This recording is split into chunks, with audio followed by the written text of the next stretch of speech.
Assalamualaikum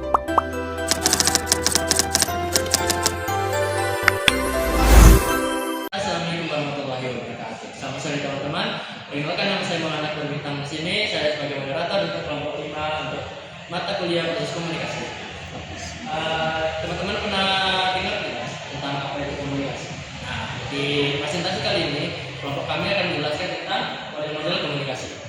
Untuk para anggotanya ada Habibie visual, ada Vicky, Devi, Azwa, Fazli Fausa, Firzana Fernanda, dan saya sendiri Maulana Berbintang. Untuk materi pertama, silakan waktu dan tempatnya. Baiklah, saya di sini akan menjelaskan tentang pengertian model-model komunikasi. Yang pertama, model secara umum itu adalah kerangka yang menggambarkan penerapan teori dalam kasus-kasus tertentu yang membantu kita mengorganisasikan data-data sehingga dapat tersusun kerangka yang konseptual tentang apa yang akan diucapkan dan ditulis. Jadi model ini ibarat seperti konseptual atau kerangka yang gambaran sederhana untuk bagaimana kita bisa memahami antar unsur komunikasi dengan jelas. Kemudian, komunikasi itu adalah proses menukar informasi dan perasaan di antara dua orang atau lebih. Jadi, komunikasi itu sendiri adalah proses bertukar antara dua orang atau lebih guna untuk supaya kita antara dua orang itu bisa saling memahami atau mengerti. Kemudian, model komunikasi itu adalah gambaran yang sederhana dari proses komunikasi yang memperlihatkan kaitan antara satu komponen dengan komponen yang lain. Jadi, di mana model komunikasi itu bisa memperlihatkan kita dalam komunikasi itu antara komponen satu dengan komponen yang lain. Misalnya, dalam komunikasi kita dapat mengetahui antara mengirim pesan kepada media untuk penerima. Jadi dalam model komunikasi itu ada pengirim, penerima, dan media. Terus kita gali pengertian model-model ini menurut para ahli.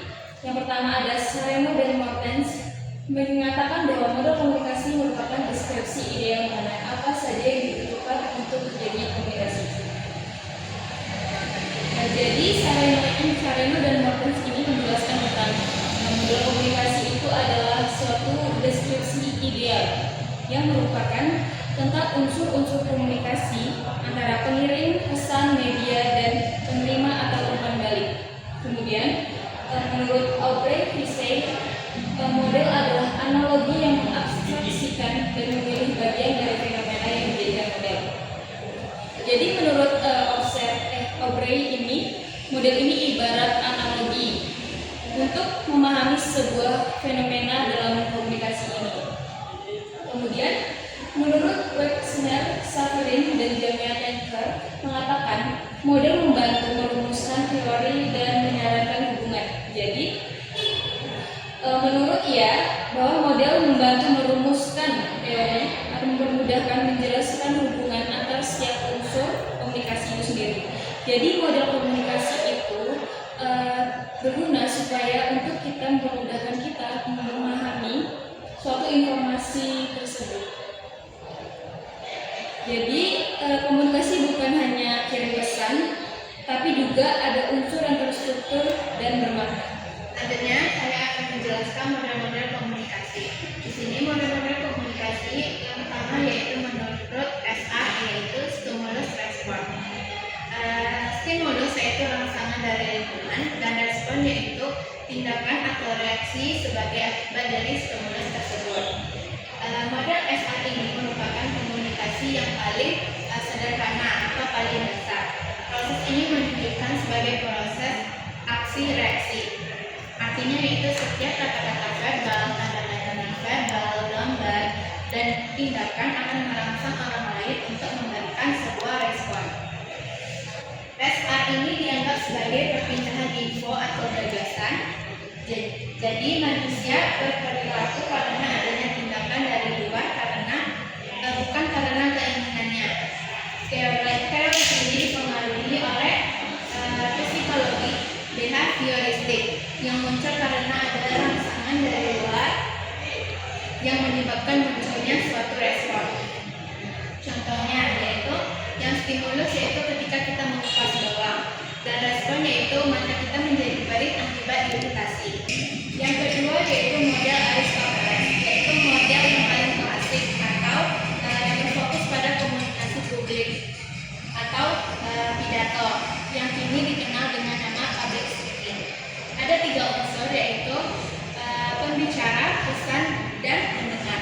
Pembicara yaitu pihak yang memulai suatu komunikasi dengan tujuan untuk meyakinkan suatu audiens. Yang kedua yaitu pesan, yaitu informasi yang disampaikan.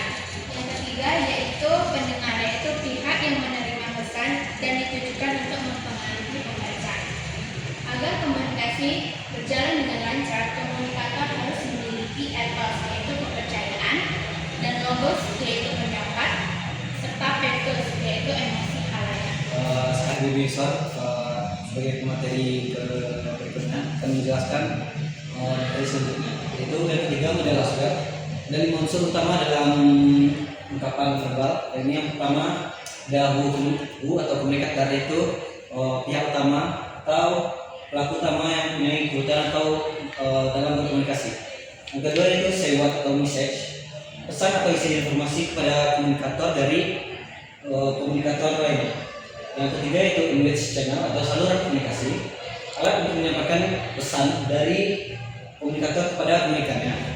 Selanjutnya ada tubuh atau seseorang yang menerima dengan tujuan kaya dan lain-lain. Yang terakhir ada with what effect, dampak yang terjadi setelah menerima pesan dari komunikator.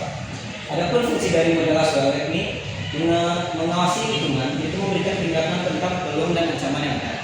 Yang berikutnya ada model Channel River, membahas masalah dalam mengirim pesan berdasarkan tingkat kecermatannya. Model ini mengonsumsikan bahwa sumber daya informasi menciptakan pesan dari seperangkat pesan yang tersedia. Model ini juga menekankan bahwa adanya kemungkinan gangguan atau noise yang ada bisa menghambat pesan. Komunikasi dalam model ini dianggap satu arah sehingga terkesan sederhana dan statis, itu tidak adanya feedback yang ada. Baik, selanjutnya di sini ada model Scrum. Model Scrum itu proses komunikasi antar personal yang menuntut komunikator dan komunikan sebagai encoder dan decoder. Ada 3 jenis model komunikasi Scrum. Yang pertama yaitu komunikasi dipandang sebagai fenomena statis dan satu arah. Yang kedua, ada komunikator dapat mengirim pesan dan komunikan menerima pesan hanya salah istilah. Dalam teori komunikasi dikenal istilah empati, yang berarti memiliki kemampuan menempatkan diri kepada orang lain.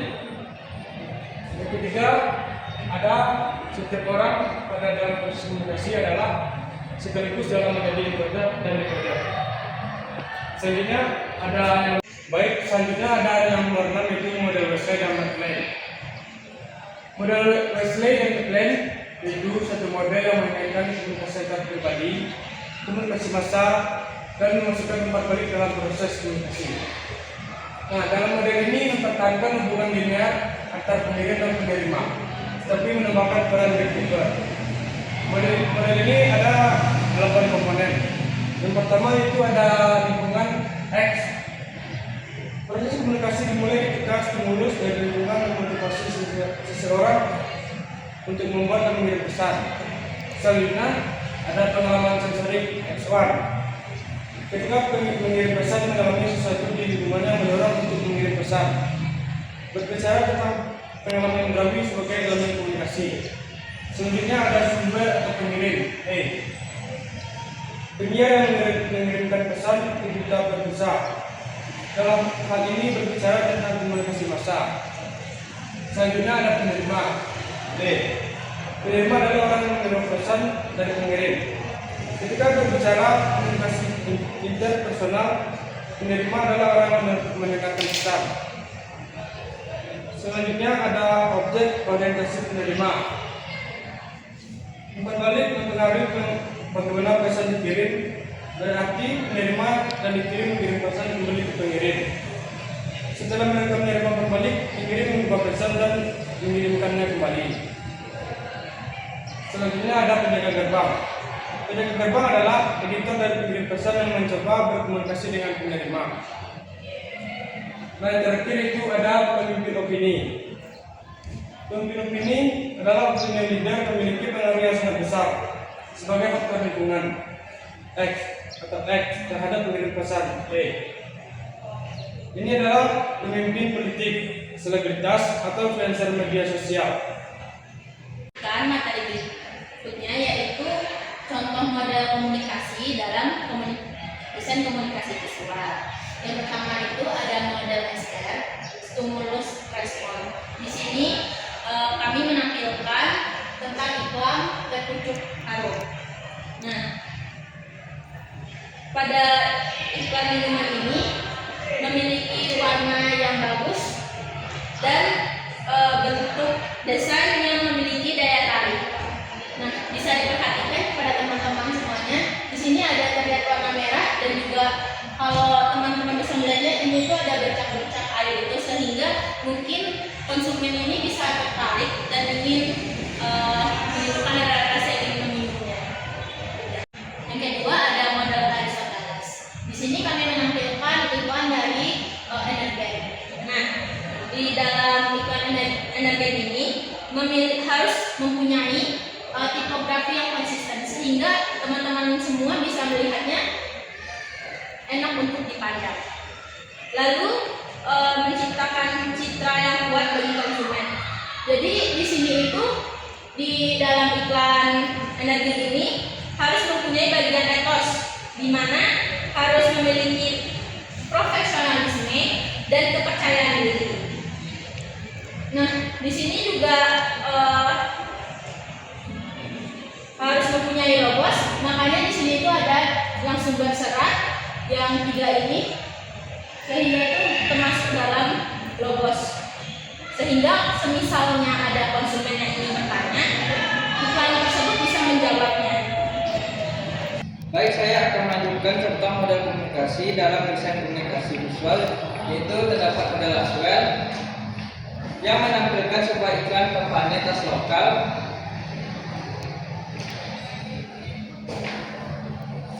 dan menampilkan sebuah kata pilihan tas lokal yang bikin gayamu makin elegan, yang bertujuan untuk menarik pelanggan. Media yang digunakan dalam iklan tersebut biasanya berupa Instagram atau YouTube, dan target yang dituju adalah Gen Z atau masyarakat pecinta produk lokal. Tujuan dari iklan tersebut yaitu perubahan persepsi atau bahkan penguatan identitas pada brand lokal tersebut. Model selanjutnya yaitu ada channel web yang menjelaskan bagaimana pesan dikirim dari sumber ke penerima melalui channel dengan kemungkinan adanya noise atau gangguan. Contohnya seperti poster di depan yang dengan tema "Yuk Lindungi Hutan Kita". Sumber informasinya adalah isu lingkungan. Desainnya menyusun visual dengan elemen warna, tipografi, dan teks. Channel yang biasa dipakainya yaitu berupa koran, situs web, atau majalah. Namun ada potensi hambatan seperti audiens tidak memahami simbol tertentu yang disebabkan karena teks terlalu banyak